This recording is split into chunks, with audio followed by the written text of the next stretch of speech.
Freedom? Fundamentalistic freedom? Yes. I'll illustrate. 7th grade. Ms. Adams' homeroom. All we did was do diagram sentences. That's all I remember. Diagram sentences. I remember one other thing. We won the award for attendance of Greenville Junior High School. And the prize for the award of best attending homeroom was you all get to go to a movie during school at Carolina Theater, downtown Greenville, Main Street. My heart just... So I went home and I said to my mother,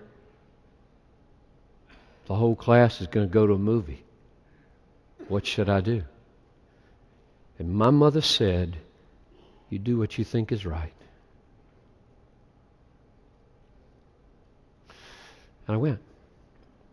Considered all the angles on this. I don't remember the movie. It was a Western. That's all I remember. First time I was in a theater, I felt dirty. I did. That's the way I was brought up.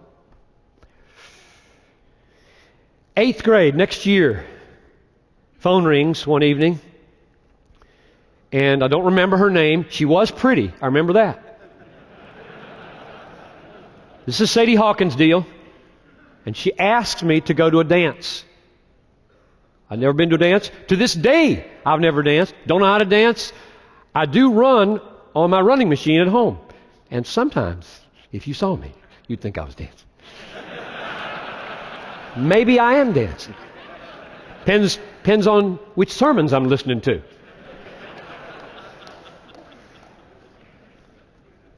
I said, I don't dance. This is really awkward. I don't dance. She said, we don't have to dance. We can just sit and watch. I said, just a minute. Put the phone down. I went to my mother. You say, why'd you go to your dad? My dad wasn't home. He was never home. Right? Mama just spoke for him. I said, Mama, what am I going to do? And she said, Johnny, you do what you think is right. And as I turned to go back, not knowing what I was going to do, she said, just a minute. She checked the calendar and she said, we're not in town that day. I said, yes! Oh, relief. I'm sorry. We're not in town. Okay. And that was the end. I never got another invitation like that again. What was my mother doing? She was saying, we have standards, son, but they have to come from the inside. If they don't come from the inside, they're worthless. You're old enough on these issues. You own this or you don't. That's what I meant by freedom. When my parents said, do what you think is right, they weren't foolish relativists. Whatever. They were wise fundamentalists.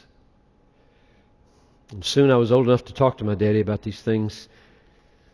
Daddy, why is there a split between you and these other fundamentalists? And one thing I remember he said every time we talked about that, sometimes he'd just volunteer it. He brought up Ephesians 4:15. Speak the truth in love. And you may think, as hard driving as my father was in his preaching, that would be an anomaly. Maybe it is. But he simply didn't see it where he thought he needed to see it. Truth, no love. And he thought, gotta be both. And in this home I felt both. Truth was absolutely essential, and I was enveloped in a world of love and joy and grace. Why would I want to leave? Why would I want to rebel? Why would I want to criticize? I was so at home. He liked to joke about the Greek word there. It's a verb. He used to say, truthing in love, which would be truthing in love. Already in the 1940s, there had emerged in my father's preaching and teaching a warning toward the dangers of fundamentalism. It became very strong. The paradoxes became more intense. For the careless listener to these sermons, or the reading of these sermons, they would think this man is abandoning ship. And a lot of people thought he had abandoned ship. My father would have never said he abandoned the ship of fundamentalism. I don't think he abandoned the ship of fundamentalism entirely. Here's what he wrote.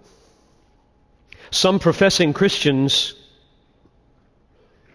often those who boast of their fundamentalism, are given to a grievous censoriousness and critical attitude toward everything and everybody.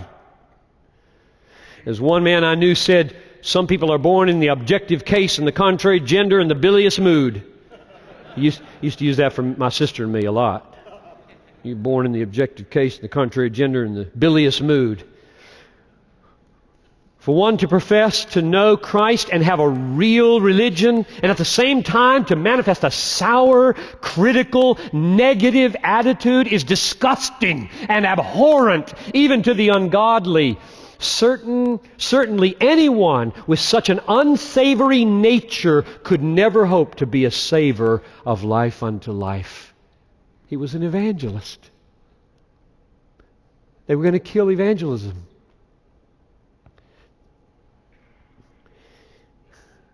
Then there's this amazing passage from my father that folds the critique of fundamentalism in with much wider concerns, so you can feel how it fits. He's not on a pony here trying to just dig at his tradition. You can hear it being folded into the scope of his burden. So I want you to hear his heart. This is one of the most sweeping descriptions or expressions of my father's burden that I know of. I'll try to do it justice. When a backslidden Christian confesses his waywardness and returns to God, when worldly Christians stop their smoking and drinking and dancing and card playing and show going and heed again the message of separation, when Pharisaic negative religionists who boast loudly of what they do not do forsake their contemptuous pride and covetousness and carnality and return again to their first love, when slothful, sleepy, negligent Christians are filled with the Spirit and feel again the thrill of their salvation, when stagnant fundamentalism is replaced by aggressive evangelism, when anemic sermons are read again with the blood of Jesus, when the average church ceases to be merely a center of social interest and becomes again a source of spiritual influence, does more praying, less playing, more fasting, less feasting, showers of revival will fall and blessing will come to America again. You feel the scope of his indictment and longing. He said, there's a world of difference between separation and consecration.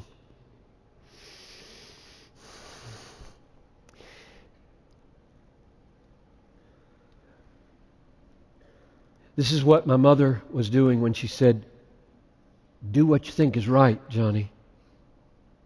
The issue in this family, Johnny, is not to keep separation rules, but to have consecrated hearts.